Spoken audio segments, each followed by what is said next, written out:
오늘 본문 말씀에 보면은 아벨의 예배에 대한 중요성이 나오고 또 에녹의 동행이라는 중요성, 또 노아의 순종으로 증거를 얻었다 하는 이 세 가지의 파트로 하나님 말씀을 해주세요. 그래서 내가 언젠가도 말씀드렸지만 양수리 가면 두문머리라는 데가 있어요. 거기는 어종이 풍부하고 수온이 풍부하고 물결이 아름다워서 사람들이 많이 모여요. 카페들이 쫙 있고. 근데 왜 그러느냐 하면은 남한강과 북한강의 물줄기가 거기서 이게 모이는 곳이에요. 그래서 두문머리 그래요. 근데 본 말씀도 마찬가지예요. 아벨의 예배의 물줄기와 또 동행하는 에녹의 동행의 물줄기와 또 노아의 순종의 물줄기가 같이 모이는 곳이 어디냐 하면 오늘 본문 말씀 아브라함에 대해서 말씀하시는 거예요. 그럼 아브라함에 대해서 말씀하실 때 하나님께서 왜 말씀하시느냐, 여러분에게 주시는 메시지예요. 반드시 성도가 신앙생활에 갖춰야 될 세 가지는 아벨의 예배, 에녹의 동행, 노아의 순종, 이 세 가지는 반드시 갖춰야 된다, 이 메시지예요. 그래서 샘플로 이 세무머리가 되는 아브라함을 통해서 샘플로 여러분들 모델로 삼아라, 이 뜻이에요. 이 세 가지가 예배의 요소고 성도가 신앙생활의 가장 기본적인 거예요. 그럼 아브라함은 어떤 걸로 축복을 이렇게 많이 받았느냐? 세무머리 축복을 받았는데 무슨 축복이냐? 제일 먼저 부르심에 순종했다는 것이고, 두 번째가 점진적으로 성장해 갔다는 거예요. 세 번째가 반드시 약속을 실천했다는 거예요. 그래서 이 아브라함 같은 믿음이 여러분들 가운데 또 우리의 삶 가운데 드러나시길 바랍니다. 창세기 22장 12절 말씀, 사자가 이르시되 그 아들에게 내 손을 대지 말라, 그에게 아무 일도 하지 말라, 내가 내 아들을 내 독자까지도 내게 아끼지 아니하였으니 내가 이제야 내가 하나님을 경외하는 줄 아노라. 이것이에요, 여러분요. 그래서 이 아브라함의 클라이막스, 신앙의 크레스가 달라지는 곳이 어디냐? 요 22절이에요.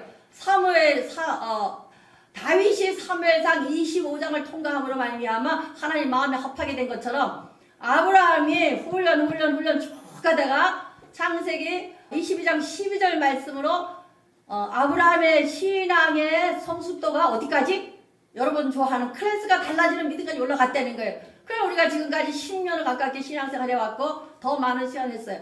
이제는 여기서 멈추는 것이 아니라 여러분이 좋아하는 명품다운 크레스가 되는 신앙의 크레스를 높일 수 있는 비결이 오늘 말씀에 나와 있어요, 여러분요. 그래서 오늘 영적인 신앙, 크레스가 달라지는 신앙의 소유자 아브라함 같은 믿음이 되시길 바랍니다. 제일 먼저가 부르심에 순종했다는 거예요. 우리 8절 말씀, 믿음으로 아브라함은 부르심을 받았을 때 순종하여 장래 유업으로 받을 땅에 나아갈새 알바를 알지 못하고 나아갔으며, 아브라함은 제일 먼저 부르심에 순종했다 그랬어요. 순종이라는 단어가 뭐냐 하면 히파쿠오, 그래서 히파 뭐뭐로 아래 밑에 이 뜻이에요. 쿠오 말씀에 순종했다 태도예요. 그러니까 누구누구 앞에 아래에서 순종한 태도, 그리고 엎드려 기도하는 태도, 엎드려 경배하는 태도, 이것을 순종이라 그래요. 그러면 믿음으로 말미암아 아브라함은 뭐 했다는 걸? 하나님 아래에서 엎드려 경배하고 순종했다는 거예요. 그런데 이 순종했을 때 어떻게 했냐? 장래 유업으로 받을 땅에 순종하면 장래의 유업을 받을 땅에 이렇게 나오는데, 순종하면 이거 받을 거예요.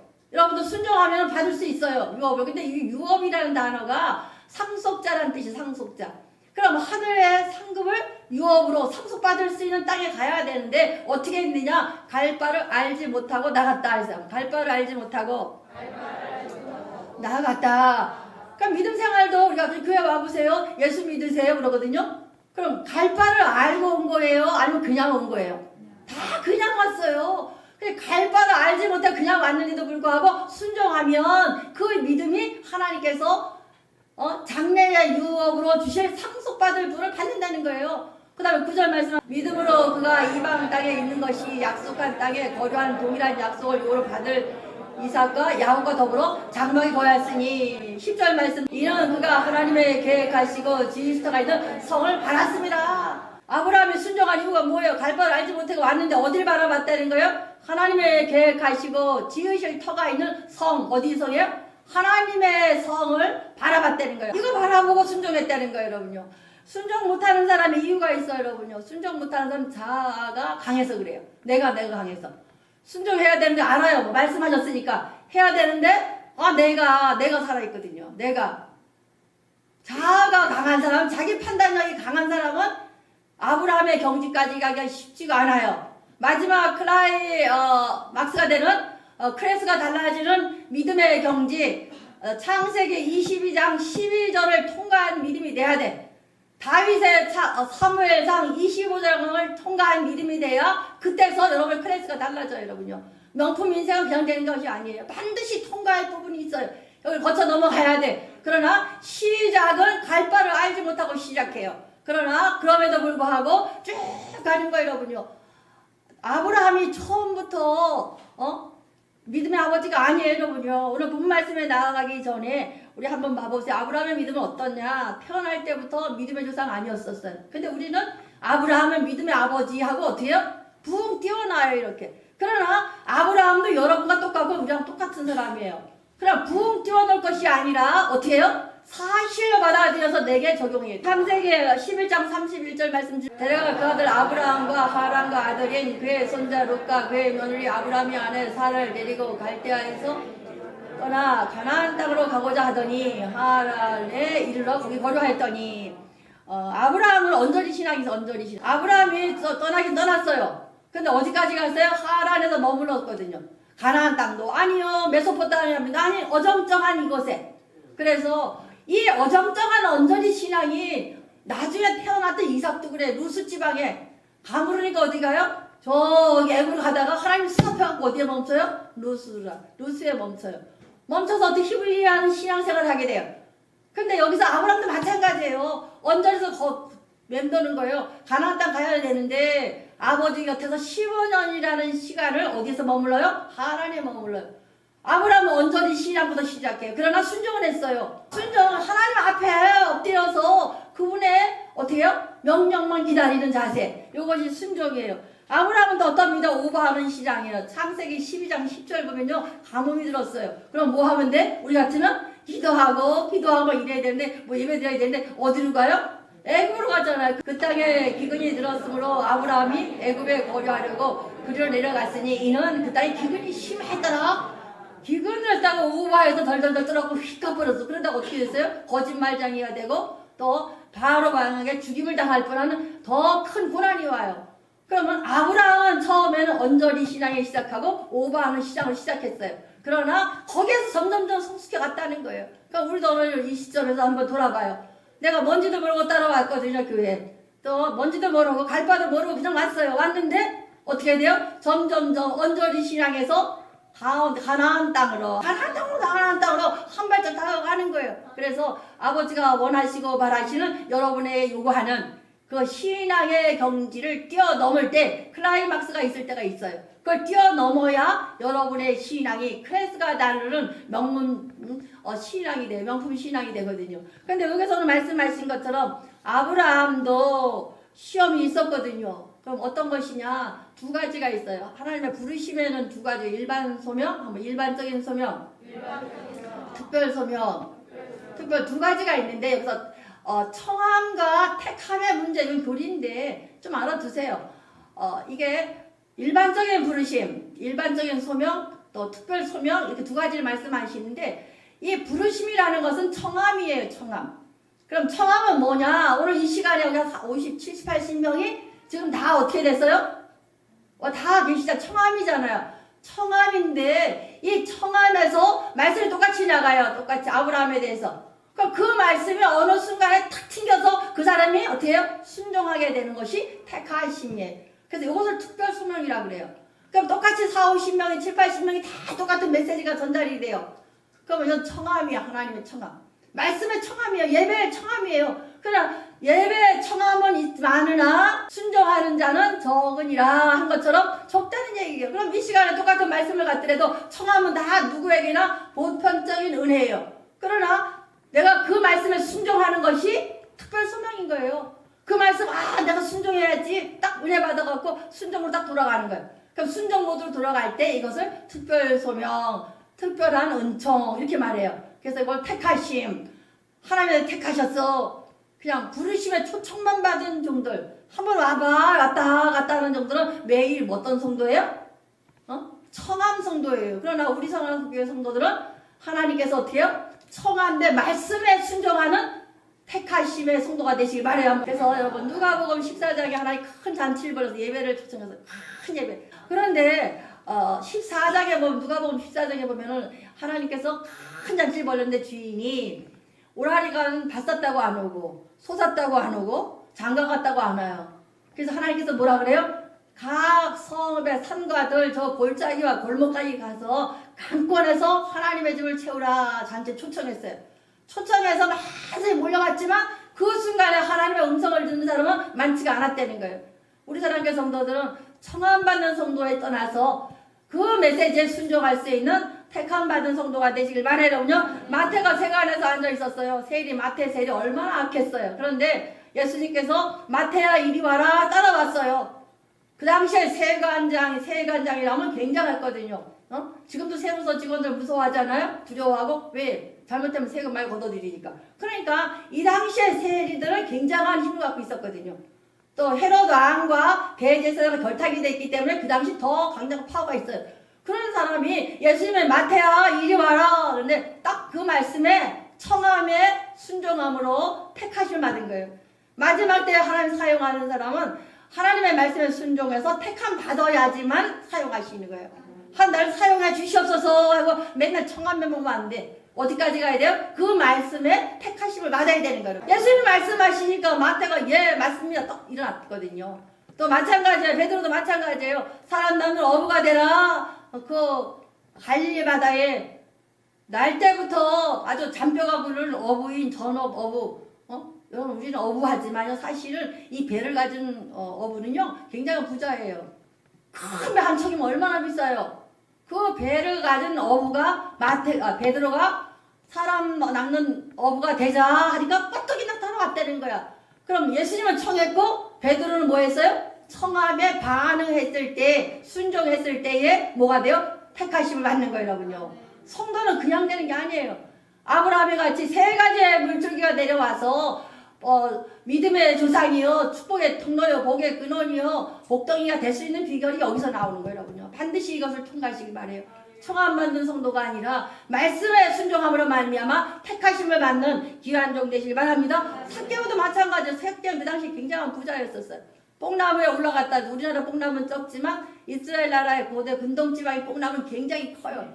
거기서 내리다보다 예수님이 지나가셔요. 삭개오야 내려와라. 뻘떡 내려 뛴 거예요. 예, 뻘떡 내려 뛴 거예요. 그럼 우리가 이 세 사람을 봐도 마지막 때 쓰임받는 세 사람들 다 어떻게 했어요? 하나님 말씀에 따질 것도 없이 어떻게 했어요? 즉시로 순종했다는 거예요. 이해가 안 되고 내 기분이 안 맞고 내 머리를 이해가 안 돼도 그냥 나 갈 바를 알지 못하고 순종한 것처럼 그냥 순종하면 돼. 순종할 때에 기적이 일어나고 순종할 때에 역사가 일어나요.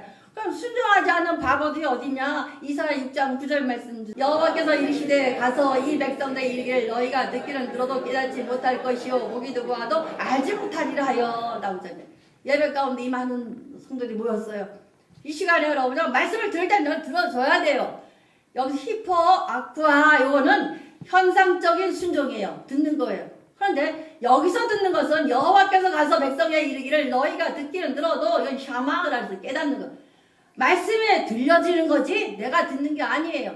여기 앞에 있는 순종이라는 단어는 내가 의무적으로 내가 의도적으로 순종하려고 여호와 앞에 엎드려 하는 순종의 태도 이걸 말해요. 그런데 이 순종을 듣는 것은 무슨 뜻인가 하면 깨달아지는 것. 하나님의 말씀에 울림이 있어서 내 기절을 때리고 이 통과하는 것. 한번 샤마 이 들려줘야 되거든요. 그러니까 이 여호와의 백성이 들어도 듣지 못하는 것은 무슨 뭐야? 안 들린다는 것은 반응하지 않았다는 얘기잖아요. 예 맞습니다. 제가 듣겠습니다 하고 깨달아져야 되는데 불순종했다는 거예요. 그러니까 내가 맨날 예배 시간에 우르르 모였다가 우르르 나가면 바보라 그러잖아요.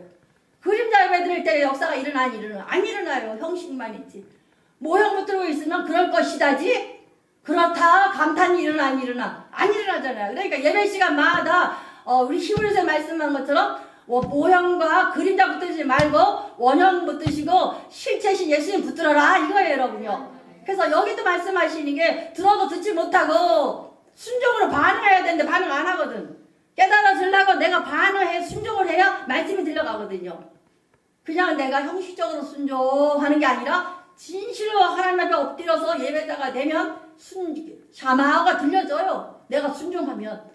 그럼 기천을 때리고 이 말씀이 들려줘서 내 기천을 통과함으로 말미암아 내 안에 있는 하나님의 형상과 매일 부딪힘이 일어나는 예배 시간마다 그때의 실체이신 예수 그리스도가 실체이신 하나님의 내게 어떻게 해요? 감격과 감탄을 주시고 그때 여러분이 좋아하시는 역사가 일어나거든. 그래서 하나님의 말씀과 믿음에 결부되면 많이 배웠잖아요. 우리 계속 있잖아요. 히브리서에서 믿음에다가 내 말씀에다가 내 믿음을 결합시켜서 컴바인 시키면 토잉카 강력한 능력 큰 비행기를 끌 수 있는 힘이 거기서 나온다. 예배 시간마다 이 역사가 일어나시길 바랍니다. 그래서 우리는 바보같이 다니지 마시고 반드시 시간 들어서 깨달아질 수 있는 순종의 역사가 일어나시길 바라고 예배 가운데 예수님의 본체 실체에 대해서 스스로 반응하고 수용하고 대응해 나가는 이 자세가 필요해요. 여러분. 특히 우리 성도들은 우리 한국 사람들의 성도는 이것을 자꾸 누르는데 누르지 마세요. 하나님 말씀에 들어가면 순종하고 수용하고 바로바로 즉각적으로 대응해서 어디의 경지로 결부시키는 데까지 컴바인 시킬 때까지 들어가야 돼요.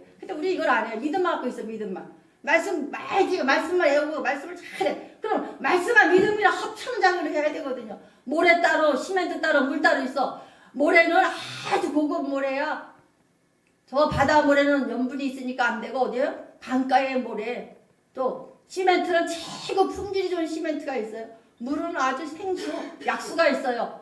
그 다 따로 있으면 역사가 일어나니라. 안 일어나거든. 반드시 컴바인하는 결부시킴이 일어나야 돼요. 그럼 여기서 여러분들이 믿음과 말씀 붙들었잖아요. 그럼 믿음과 합쳐서 행동으로 표현할 수 있는 것. 내가 늘 그래요. 여러분, 지사님 이것 좀 해보죠. 나는 이것만. 그러면 예배의 대상이 순종의 대상이 누구예요? 하나님이 아니라 나예요. 나. 내 것은 딱 정해놔. 나는 이 예배만, 나는 요것만 이렇게요. 그럼요. 순종의 대상이 누구예요? 자신이에요. 순종은 누구한테 엎드리는 거예요? 하나님 앞에 순종하는 거예요. 말씀에 순종하는 거예요. 근데 이것이 이 패턴이 딱 굳어져서 모형화 돼버린 거야. 내 신앙의 패턴이. 그러니까 여기에서 우리가 오늘 깨달을 것이 내 신앙을 점검해서 아브라함 같이 예배의 물줄기, 하나님과 동행의 물줄기, 노아의 순종의 물줄기가 합쳐질 수 있도록 내 패턴을 바꿔나가야 돼요, 여러분요. 근데 이걸 안 하려고 그러니까 믿음의 역사가 안 일어나요, 여러분. 오늘 이 시간에 차곡차곡 요새 아주 세밀하게 내가 일부러 잘랐어야 되니까 이제는 여러분의 삶이 바뀌어야 돼요. 그래서 아브라함 같은 믿음의 조상도 돼야 되고 아브라함 같이 복의 근원이요 축복의 통로 복덩이가 돼야 되잖아요. 그래서 세상에서 정말로 세상이 감당할 수 없는 토인카 같은 역사가 여러분 가운데 일어나시길 바라요, 여러분요. 그러기 위해서는 우리 15절 말씀 그들의 나온 모량을 생각하였더라면 돌아갈 기회가 있으려니와. 아브라함은 갈대아 우르 지방 메소포타미아 지역이잖아요. 거기서 왔는데 갈대아 지역도 아니고 메소포타미아 지역도 아니고 어정쩡한 하란 지방에 15절 머물렀어요. 그럼 시마다 때마다 구원은 받았는데 어떻게 해요? 자꾸 돌아보게 되잖아요. 이스라엘 백성이 홍해바다 건넜어요. 광야 왔어요. 만나를 주고 메추라기를 주고 먹을 게 푸푸하고 생수가 펑펑 쏟아지고 안 맞다 하다가 조금만 괴로우면 뭐라 그래요? 애굽으로 돌아갈 걸. 애굽 돌아갈 걸 있다는 거예요.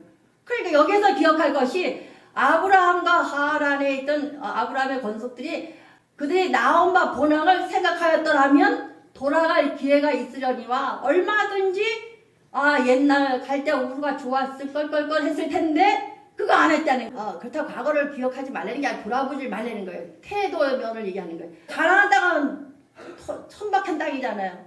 가물잖아요. 깊은 강이 있어야 뭐만 있어요? 갈릴리 호수밖에 없어. 강도 아니에요. 호수 하나밖에 없고 그 호수물이 내려가 사해 바다라는데 사해는 사해 호에 염해. 갈릴리 바다 물이 고여 있으니까. 그런데 메소포타미아 땅에 있던 것은 뭐야? 유브라데스가 티그리스강이 쫙 해서 물이 풍부해서 아주 잘 살았거든. 그러면은 이쪽에서 힘들면 돌아갈 걸 했어? 근데 아브라함은 한 번도 안 했다는 거예요. 예수 믿다가 자꾸 왔다 갔다 뒤돌아보면 어떻게 해요? 아브라함 같은 복을 누릴 수가 없어요. 이 세 가지의 물줄기가 내려오지가 않아요, 여러분. 그러니까 우리는 뒤돌아보지 않는 우리 점진적인 신앙의 소유자가 되시길 바랍니다. 16절 말씀. 그들이 이제는 더 나은 모량을 사모하니 곧 하늘에 있는 것이라. 이러므로 하나님이 받으심을 부끄러워하지 아니하시고 그들을 위하여 한 성을 예비하셨느니라. 하나님의 성을 차지할 수 있는 비결이 여기서라는 거예요. 그들이 이제는 어디에요? 뒤돌아보지 아니하고 더 나은 본향을 사모하니. 더 나은이란 뜻이 오레곤 타일에서 아주 열정적으로 또 마음과 정신을 분투하도록 전쟁하듯이 달려갔다는 거예요. 여러분요. 사업도요, 집중해서 쫙 달려가면은 돈을 번다가 아니라 돈이 된다가 돼. 우리가 있잖아요. 우리 성도들은 내가 일한다가 아니라 일이 된다라 했잖아요. 그렇게 하려는 거예요. 그러니까 아브라함이 이렇게 되는 거예요. 크레스가 달리는 까지 어느 기점까지 가야 되는데 뒤돌아볼 시간도 없이 정신없이 질주했다는 거야. 이게서 더 나은이란 뜻이 오레곤 타이라 그래서 정신적으로 또 마음으로 분투했다는 거야. 분투. 그러니까 아브라함의 모습을 상상해 보세요. 갈대아 우르 지방에서 천박한 사막 지역에 와서 가난하고 힘들어도 정신없이 어디를 바라보고 가나안 땅을 봐. 더 나은 성. 그래서 마음과 영혼이 아주 분투할 정도로 열정적으로 살았다는 거예요. 그랬더니만 어떻게 했어요? 이러므로 하나님의 그들의 하나님이라 일컬음을 받았음을 부끄러워하지 아니하시고 그를 위하여 한 성을 예비하셨느니라. 그러니까 그렇게 가난하게 사는 사람들이 욕할 거 아니에요. 그런데 하나님의 그들의 하나님이라는 것을 아무리 어려워도 힘들어도 누구의 하나님이에요? 나의 하나님이에요. 이게 정확하면은 점점점 신앙이 자라나간다는 거예요. 성장해 나간다는. 그래서 우리 아브라함이 받은 축복 1000억대 부자들이 다 되시길 바라야 돼. 그를 위하여 한 성을 예비하셨느니라. 누가? 하나님께서 아브라함을 위하여 한 성, 하늘의 성을 예비하셨다는 거예요. 그럼 우리가 하늘의 성을 받는 방법이 뭐예요, 여러분요? 뒤돌아보지 않는 것, 껄껄껄하지 않는 것. 옛날에 있는데 옛날에 돌아갈 건데 이거 하지 아니하고 믿음의 경주를 싸워 나갈 수 있는 귀한 종 되시기 바랍니다. 그럴 때 여러분의 크레스가 쫙 올라간다는 거예요. 그래서 마지막 때까지 아브라함이 하나님의 테스트를 통과해 나가요. 어디냐? 7절 18절 말씀. 아브라함은 시험을 받을 때 믿음으로 이삭을 드렸으니 그런 약속 받으신 자로 외아들을 드렸느니라. 세 번째 뭐냐? 반드시 약속을 지켰다는 거예요. 아브라함은 시험을 받을 때에 시험 3가지를 했잖아요, 여러분요. 테스트가 있어요, 테스트가. 트라이, 훈련 있고, 더 템프테이션 3가지가 나와요. 아브라함은 시험을 받을 때에 믿음으로 이삭을 드렸으니 그런 약속을 받은 자로 돼. 약속을 아들을 드렸다, 실천했다는 거예요, 여러분요. 그러면 약속은 뭐예요? 하나님 말씀이에요. 시험을 받을 때에 유혹도 오고 테스트도 있고 내 노력도 있고 이 힘든 3가지를 다 넘어가는데 믿음으로 약속을 반드시 실천했다는 거예요. 그래서 22절 말씀 그에게 이미 말씀하시는데 내 자손을 칭하는 자는 이삭으로 말미암아 칭하셨느니라. 아브라함이 어떻게 했어요? 이삭을 드렸을 때 아브라함에게 없는데 자손을 줬잖아요. 그 자녀가 지금 몇 살이에요? 소년이니까 한 13세에서 15세 사이일 거예요. 100세에 낳은 아들을 드리려는 거예요. 그러면 큰 환란이에요? 안 환란이에요? 답이 없음이에요. 그런데 어떻게 해요? 믿음으로 순종했다는. 그래서 창세기 22장 12절 메시지를 통과했기 때문에 그것이 아브라함의 믿음의 클라이막스예요, 여러분요. 여러분들 이거를 한번 통과해 넘어가야지만 그 다음이 펼쳐져요. 큰 산 언덕이 넘어간 다음에 푸른 초원이 펼쳐지는 것처럼 반드시 여러분이 넘어가야 되거든. 그래서 이 아브라함에게는 이삭을 드리는 것이 클라이막스예요.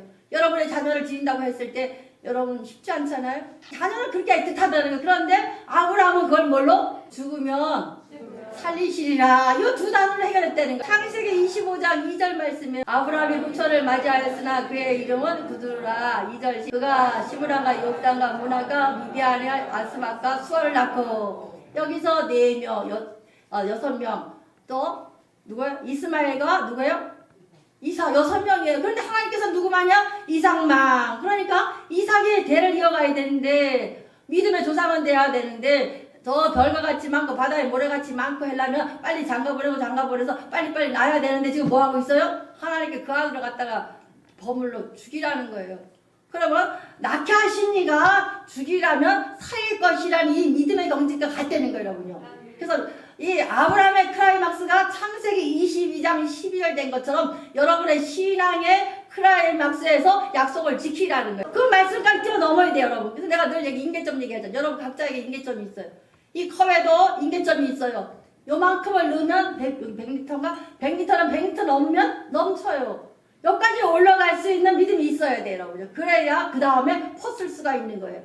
그래서 여러분에게 클라이막스 창세기 22장 12절이 아브라함의 클라이막스가 된 것처럼 사무엘상 25장이 다윗이 클라이막스가 돼서 하나님 마음에 합한 자가 된 것처럼 여기에도 믿음의 조상의 합격점을 받은 시간이 이 시점이에요. 그래서 창세기 22장 11을 통과할 수 있는 여러분 약속을 반드시 지켜서 점프할 수 있는 기한동 되시기를 축원드립니다. 그래서 이 아브라함의 믿음은 세문머리 신앙이에요. 아벨의 예배와 에녹의 동행과 노아의 순종이 합쳐진 믿음으로 아브라함의 축복을 받자.